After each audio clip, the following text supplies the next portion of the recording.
Perkenalkan, nama saya Jaina Maria Runtu dengan NIM 2402 1107 009.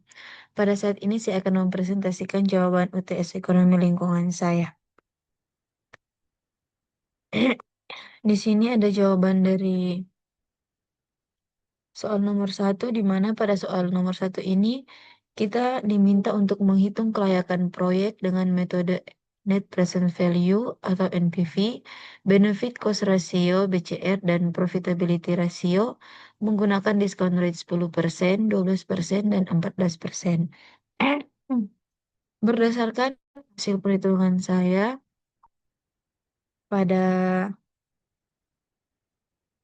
berdasarkan hasil perhitungan saya dengan angka NIM terakhir 9, pada diskon rate 10% saya mendapatkan nilai NPV 3.934,02, gross BCR 1,96, net BCR 0,96, dan profitability ratio 0,96. Pada diskon rate 12%, saya mendapatkan nilai NPV 3.370,52, gross BCR 1,84, net BCR 0,84, dan profitability ratio 0,84. Selanjutnya pada diskon rate 14%, saya mendapatkan nilai NPV 2.950,16, gross BCR 1,77, net BCR 0,77, dan profitability ratio 0,77. Dari ketiga hasil indikator, dari indikator-indikator tersebut mendapatkan grafik perbandingan dari tiga diskon rate tersebut, di mana NPV menurun tajam seiring kenaikan diskonto. Artinya semakin tinggi tingkat bunga, semakin kecil nilai dari manfaat proyek.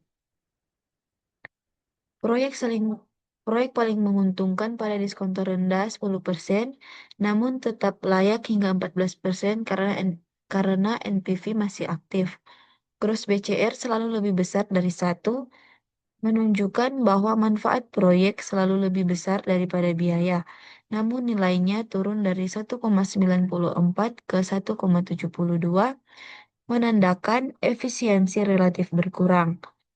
Net BCR dan profitability ratio mengikuti tren yang sama, juga menurun dari 0,93 ke 0,72.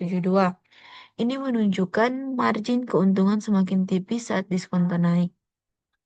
Jadi pada grafik perbandingan ini menegaskan bahwa semakin tinggi diskonto, semakin kecil daya tarik investasi, meskipun proyek tetap layak secara finansial di semua tingkat diskonto yang diuji.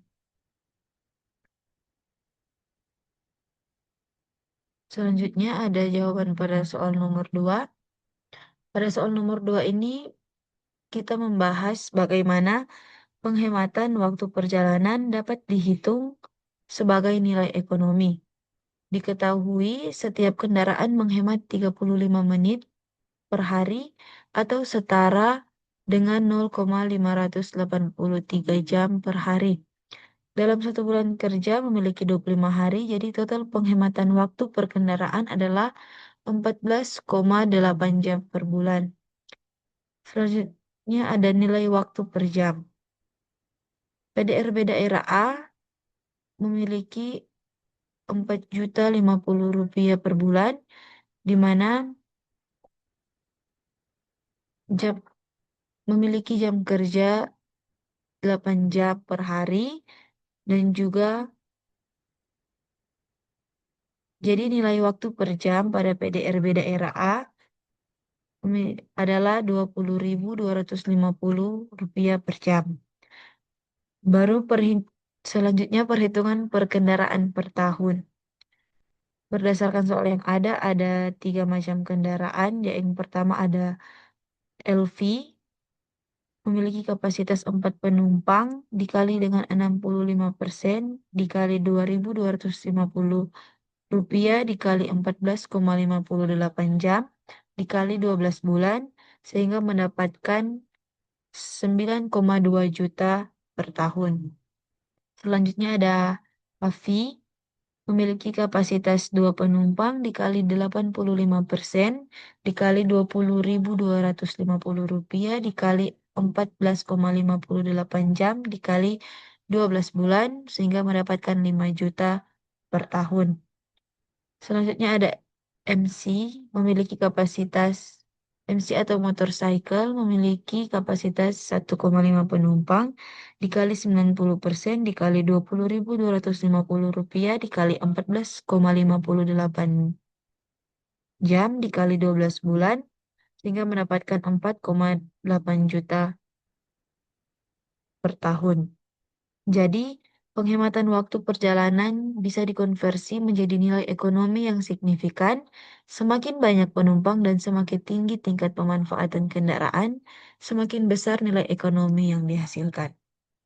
Selanjutnya ada jawaban dari soal nomor 3. Jelaskan yang dimaksud dengan cap and trade. Jadi, cap and trade adalah sistem pengendalian emisi di mana pemerintah menetapkan batas maksimum atau cap emisi, lalu perusahaan diberi izin emisi yang bisa diperdagangkan atau trade. Perusahaan yang mampu menekankan emisi di bawah batas dapat menjual kelebihan isinya, sementara yang melebihi batas harus membeli izin tambahan.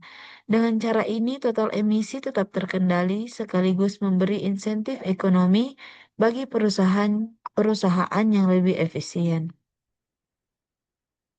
Selanjutnya ada jawaban dari soal nomor 4. Jelaskan definisi opportunity cost. Jadi opportunity cost adalah nilai dari manfaat atau keuntungan terbaik yang harus dilepaskan ketika seseorang memilih satu keputusan dibandingkan alternatif lain. Konsep ini menekankan bahwa setiap pilihan memiliki konsekuensi berupa hilangnya peluang yang mungkin lebih menguntungkan, baik dalam bentuk uang, waktu, maupun kesempatan lain. Dengan memahami opportunity cost, individu maupun perusahaan dapat menimbang pilihan secara lebih bijak, karena keputusan yang diambil tidak hanya tentang apa yang diperoleh, tetapi juga tentang apa yang dikorbankan. Selanjutnya ada jawaban dari nomor 5. Jelaskan mengenai positif dan negatif externalities.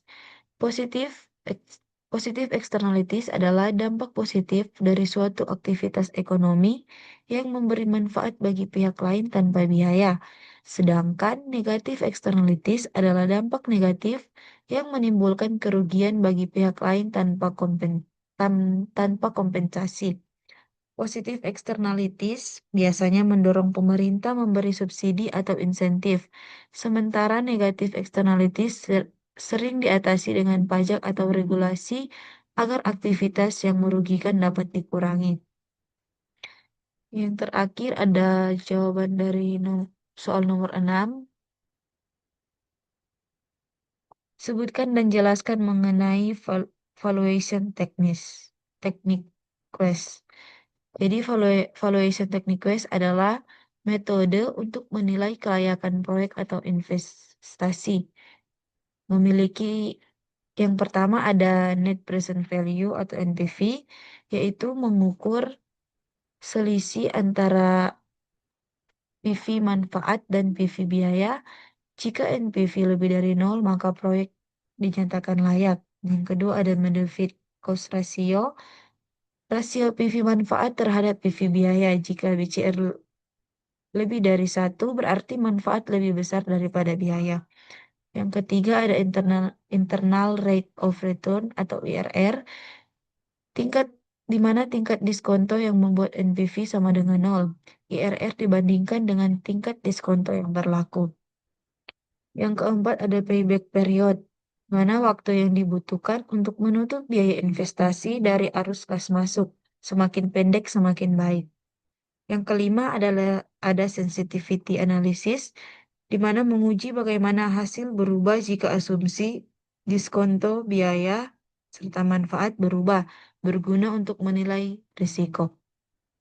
Yang keenam ada profitability index atau PI, rasio PV manfaat tambahan terhadap PV biaya, mirip dengan BCR tetapi lebih fokus pada efisiensi modal.